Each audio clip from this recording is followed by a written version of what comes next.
All right, welcome everybody, Knuckleheads Bar and Grill. I am here with a man who needs no introduction, but we're going to give him one anyways.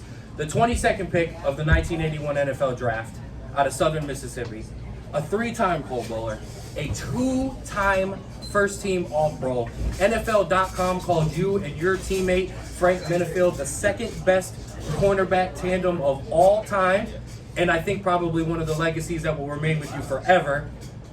The creator of the Dog Pound, ladies and gentlemen, Hanford Dixon. Give him a hand.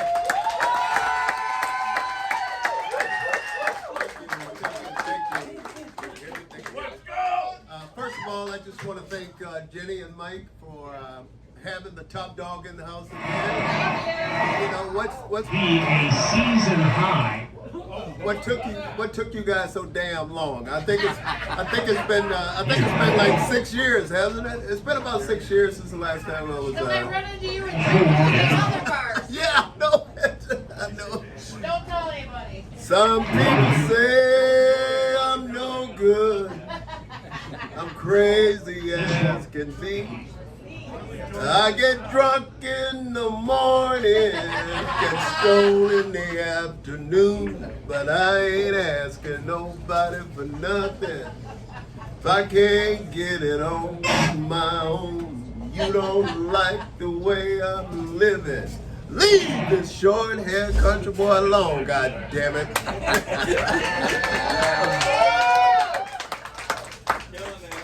Hanford, you've been around the city of Cleveland basically since your entire career. You played your entire career in Cleveland, and now you've been in around with the city with charities and fundraisers and stuff like that. What is it about not just the city of Cleveland, but the surrounding area that kind of keeps you coming back and kind of keeps you here? Well, it reminds me of where I'm from. I mean, I'm from Mobile, Alabama, and the people here in Cleveland remind me that's Jenny. Don't worry about it. She just want to punish me. Hey Jenny, stop punishing me. I know you just want to punish me. That's okay. Turn the TVs off. You better not turn off those Guardians. Because I'm into that game over there now. I am a huge Guardians fan. I almost say Indians. I almost get it all. Yeah, I know, you know. But I just wanted to say it's just the people here. You know, I was telling a guy last night at the game. He said when you guys played, it was just so much fun because you guys were all out in the community. We could feel you, we could touch you, and that kind of thing. And yeah, because we always had that. This year, We are no better, no worse than anyone else, and you didn't have to go through 4 or 5 people in order to get up to us and touch us and feel us and that kind of thing. But it's just hard-working people here, and it was the same thing. It reminds me of the same thing of my city and where I'm from. My brother's gonna ask you one. Speaking of the people, when you talk to Cleveland Browns fans and they hear 29 the Browns, they always think of Hanford Dixon, hands down. What does it mean to you to be kind of known for having that number and being that guy on kind of just forever, at least until someone else comes up with the 29? Yeah. You know what's funny? It's when I was drafted here. I was the first round pick back in 1981, and I said to myself, man, damn, you know, here I'm going. He said, first of all, I said, it's too cold there. And, you know, it never snowed in Mobile, Alabama. And I said, I got to go there. And I said, it's just, I don't know if I want to play there. But once I got here and obviously I got the number 29 and like I said, I met the people, and now you guys can't get rid of me. I'm not going anywhere. I'm one of you guys right now. But it just feels good to wear that 29 jersey, and obviously, I know we're going to talk about the Dog Pound, so I won't jump in there right now. Absolutely. Now, I do want to touch on the current team a little bit. The last time this team has not only had expectations and excitement matching with the talent on the field, you were putting on a helmet and you were suiting up. What is it like to actually finally, after all these years, be able to say with confidence that Cleveland Browns football is back? You know what? I'm just so excited about this team. It's crazy because when you look at it, I mean, we have a complete team. I'm talking about offensively, defensively, and special teams.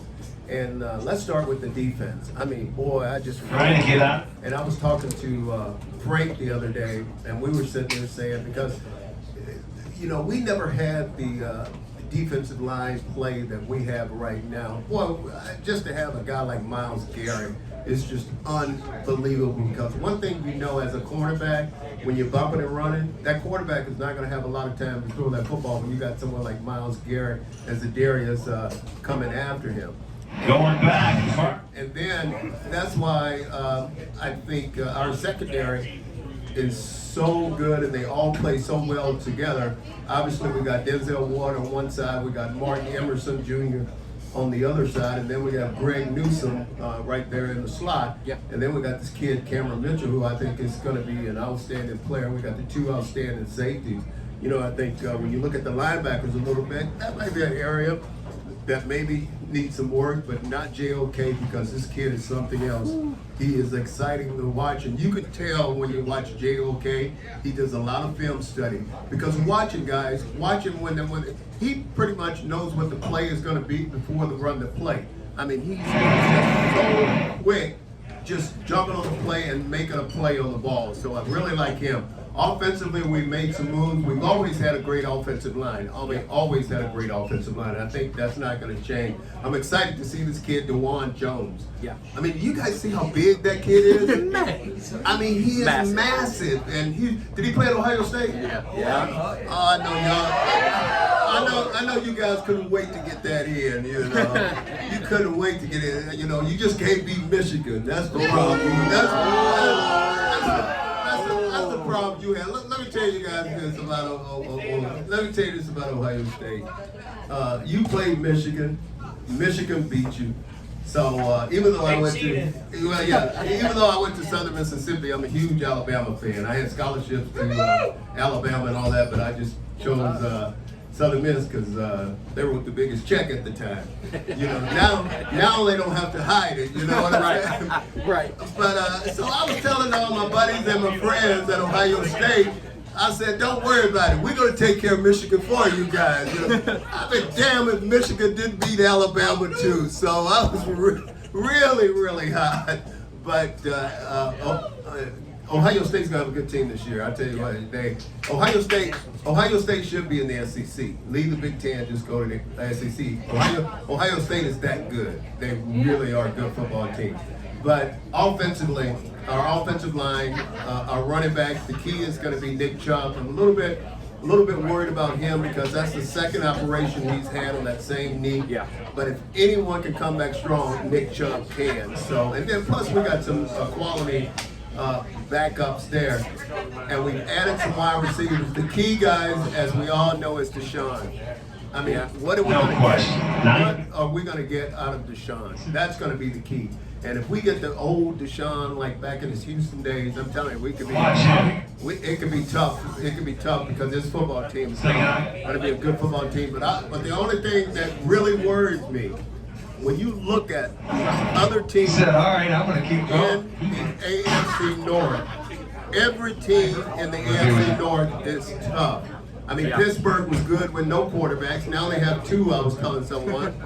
Cincinnati is getting Burrows back, and Baltimore is Baltimore. So it's important that we come out of the gate strong against the Dallas Cowboys in the opener, and I think we'll be okay. And it wouldn't surprise me if 4 teams from the AFC North go to the playoff. That would not surprise me. Straub, go ahead. Yeah, that's exactly true, man. You look at that every single time, every single team is just stacked from top to bottom in that division, so it's going to be just a slugfest every single game. No, you've been kind of around the team so far in this offseason. What vibe are you getting from the team, and what are they feeling like coming in? I'm getting a feeling that they're on a mission. I mean, these guys, obviously they came up short last year. If you'd have told me that Houston was going to beat our football team, I would have told you you've lost your mind. Yeah. I mean, I would have told you you've lost your mind. Now, defensively, well, I was a little disappointed because our defense, we play well at home, but we don't travel well. No. that's one thing I know they're all trying to put it together and play just as well on the road as they do at home. So they're on a mission. They know they came up short this last season, and I think they want to make that wrong right now. So I think, like I said, I'm looking forward to this football team. I think we're going to do well this year. I do agree with that. All right, my last question for you. Okay. We hear all the time about these new NFL players. They're all bigger, faster, stronger. The coaching is better. The schemes are better. Everything about the NFL is better. Hanford, what did you do better? And what did players in your day actually do better than these NFL players? Put your own generation above these guys. Well, I'll tell you this, they haven't made today because they don't hardly ever practice. We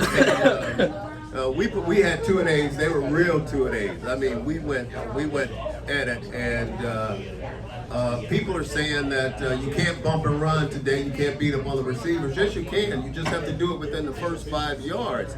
And one thing Frank and I realized and figured out while we were playing, was that if that quarterback look over there within that first 5 yards, if you have that receiver tied up, he can't wait.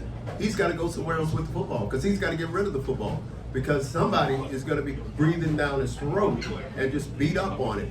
But it's the practice, and they don't hit anymore in practice. They don't. And I understand. I mean, you don't want to get anyone hurt, but you got to get ready for the season. I mean, you have to. They don't play in any preseason game. It's just like I wanted to play in preseason games, and like we had 4 preseason games when I played, and in that last game, I wanted to play almost the whole game because what it was doing is just because I know the following week the regular season started, and I had to be ready to go. So it's going to be interesting, but again, I'm excited about it. Every time I think about this football team, I just start smiling. And Ozzie is my best friend in the world, and me and him talk about it every day. And he's still in Baltimore. A lot of people think he's retired. But he and I go at it talking about Baltimore and the Cleveland Browns. And I said, dog, I like you. I said, but you know when the Baltimore is playing the Browns, that's when we part ways. So, Absolutely. That's when we part ways. I'll take it. Well, that'll do it for us. I really want to appreciate you. Thank you. Thank you so much. Make sure you buy your raffle tickets. Make sure you're supporting this great cause. Like I said, Knuckleheads, the Kids for Christmas Browns backer raffle and fundraiser. Thank you guys all for being out. And make it a round of applause.